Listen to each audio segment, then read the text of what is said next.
নবীজি বলেছেন কিয়ামতের দুইটা মেজর সাইন, দুইটার মধ্যে একটা হচ্ছে আনতারাল হুফাতাল উরাতাল আলাতা রিয়াশা ইয়াতাতাওয়ালুনা ফিল বুনিয়ান। যখন সমাজের দরিদ্র শ্রেণীর মানুষেরা, যাদের পায়ে স্যান্ডেল ছিল না, গায়ে কাপড় ছিল না, এরা উঁচু উঁচু বিল্ডিং নির্মাণের প্রতিযোগিতা করতে থাকবে, ফান্তাজিরিস সাআহ, তখন কিয়ামতের অপেক্ষা করতে থাকবে। আজকে থেকে 100 বছর আগে ছিল এগুলা? 200 বছর আগে ছিল? সুবহানাল্লাহ। আর কোন সাইনের জন্য অপেক্ষা করছেন?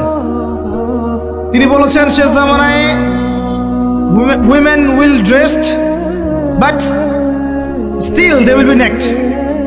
মহিলারা কাপড় পরবে, তারপরেও তারা নগ্ন থাকবে। আপনি ঢাকার শপিং মলে যান, আপনি দেখেন। আর কোন সাইনের জন্য অপেক্ষা করছেন?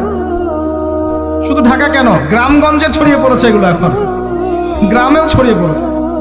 গ্রামে আরো বেশি দেখা গেছে মাশাআল্লাহ।